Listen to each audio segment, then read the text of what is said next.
मित्रों, जय श्री राम, जय माँ गायत्री। मित्रों, आप सभी का स्वागत है इस YouTube चैनल में। मैं जो विषय आपके समक्ष रखूं उससे पहले कृपया आप इस YouTube चैनल को सब्सक्राइब करें और इस वीडियो को लाइक करें।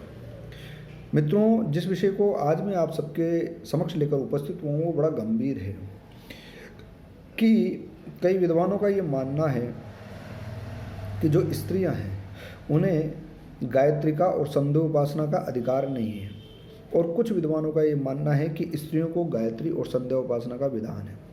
मित्रों, कितनी बड़ी विडंबना है कि जो माँ हमें जन्म देती है उसको हमने अपनी उन्नति करने और मुक्ति का साधन गायत्री को जपने से रोका हुआ है या रोकने का प्रयत्न करते हैं। और जिस गायत्री के स्वरूप का हम पूजन करते हैं वह भी तो एक स्त्री है, वह भी तो एक नारी है। तो क्या एक नारी की उपासना नारी नहीं कर सकती? ये कैसी विडंबना है। और क्या किसी स्त्री को, यदि किसी पुरुष को अपने विकास का, मुक्ति प्राप्त करने का, मोक्ष प्राप्त करने का अधिकार है गायत्री के माध्यम से, संध्या के माध्यम से, तो क्या एक स्त्री को गायत्री जपने का अधिकार नहीं है कि वह इसके माध्यम से अपना उद्धार कर सके? कैसी विडंबना है। मित्रों, मैं इस विषय के पक्ष में कि स्त्रियों को भी, नारी जाति को भी गायत्री का समान अधिकार है, गायत्री जाप के समान अधिकार है। मैं कुछ प्रमाण रखना चाहता हूँ। यह विशेष तौर से उन लोगों के लिए है, उन विद्वानों के लिए है जो यह मानते हैं कि स्त्रियों को गायत्री का अधिकार नहीं है। तो मित्रों, एक सबसे पहला यम स्मृति से एक उदाहरण देता हूँ। यथाधिकार श्रोतेषु योषिताम कर्मसु श्रुतः एवमेवानुमन्यस्व ब्रह्मणि ब्रह्मवादिनाम। अर्थात जिस प्रकार स्त्रियों को वेदों के कर्म में अधिकार है, पहले ही मान लिया गया कि स्त्रियों को वेदों के कर्म में अधिकार है, वैसे ही उनको ब्रह्म विद्या प्राप्त करने में भी अधिकार है। अर्थात यहाँ पर यह उद्घोष किया जाता है कि स्त्रियों को भी वेदों में और वेदों के द्वारा ब्रह्म विद्या प्राप्त करने में अधिकार है। एक प्रमाण से यह स्पष्ट हो गया। आपने देखा होगा कि वेदों में कई प्रकार की विदुषी स्त्रियों का वर्णन किया है, जैसे कि मान लो गार्गी है, मैत्रेयी है, इत्यादि स्त्रियां हैं। उन सबको वो वेदों की प्रकांड विद्वान थी। और वेदों की प्रकांड विद्वान कैसे हुई? जब तक उनको वेद मंत्रों का अधिकार नहीं था। और वेद मंत्रों में गायत्री भी आता है, तो क्या उन्हें गायत्री का अधिकार नहीं था? इसको आगे और स्पष्ट करते हैं कि नहीं, ऐसी सब महिलाओं को, ऐसी सब नारियों को गायत्री में अधिकार था और वेद मंत्रों में अधिकार था। वाल्मीकि रामायण में इसका उदाहरण दिया गया है। संध्या काल मनः श्यामा ध्रुव मेष्यति जानकी नंदी चेमा शुभ जलाम संध्यार्थे वर्णिनी। अर्थात यहाँ पर कहा गया है कि कौशल्या, केकई, सीता, तारा आदि नारियों को वेद मंत्रों का उच्चारण करने, अग्निहोत्र करने और संध्या उपासना करने का अधिकार है। फिर वाल्मीकि रामायण में एक और सुंदर प्रसंग आता है। वे उसमें कहा गया है कि सायंकाल के समय सीता जी उत्तम जल वाली नदी के तट पर संध्या करने अवश्य आएगी। उसके बाद में एक और इसका उदाहरण आया है। वेदेहि शोक संतप्ता हुताशन मुपागतम। अर्थात तब शोक संतप्त सीता जी ने हवन किया। तो हवन में गायत्री मंत्र का तो प्रयोग होता ही है, तो आपको पता होगा।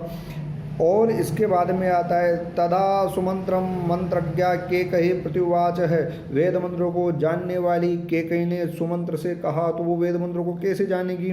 यदि केकई को अधिकार नहीं था, स्त्रियों को अधिकार नहीं था, तो केकई ने वेद मंत्रों को कैसे जाना?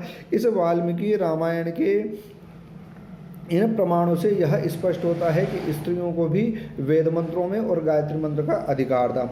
चलो हम और आगे कुछ इसके प्रमाण देखते हैं।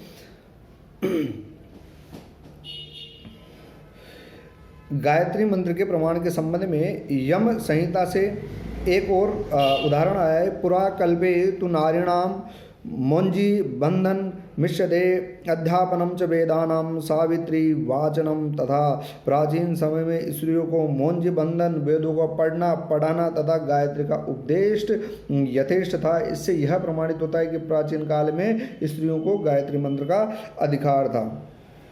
एक और अंतिम प्रमाण है वशिष्ठ स्मृति 21/7 से मनसा भर्तुर तिचारे त्रिरात्रम यावकम शिरोधनम व भुंजाना अथ शहीत उदर्वम त्रिरात्रादप्सु निमग्नाया सावित्रेष्ट शतेन शिरोभिर्जुहुयात पूता भवतीति विज्ञायते। अर्थात यदि स्त्री के मन में पति के प्रति दुर्भाव आ जाए तो उस पाप का प्रायश्चित करने के लिए उस स्त्री को 108 मंत्र गायत्री जप करना चाहिए।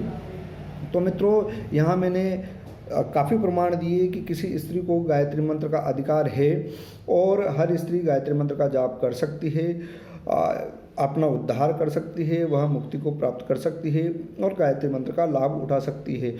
अब बाद में कहीं अगर शास्त्रों में प्रक्षेपण हुआ और उसमें हमें नीचा दिखाने के लिए अगर ये कहा गया कि स्त्रियों को गायत्री का अधिकार नहीं है, तो ये सब बातें तर्क और युक्ति से प्रमाणित नहीं होती, क्योंकि वाल्मीकि रामायण में और अन्य कई उदाहरणों से हमने देखा और वेदों के कई मंत्रों से हमने देखा कि स्त्रियों को पूर्ण रूप से गायत्री में और वेद मंत्रों का अधिकार है। इसमें कतई किसी भी स्त्री को संशय करने की या किसी भी पुरुष को संशय करने की आवश्यकता नहीं है। वह दीक्षा लेकर, कोई भी स्त्री या पुरुष दीक्षा लेकर गायत्री मंत्र का जाप प्रारंभ कर सकते हैं।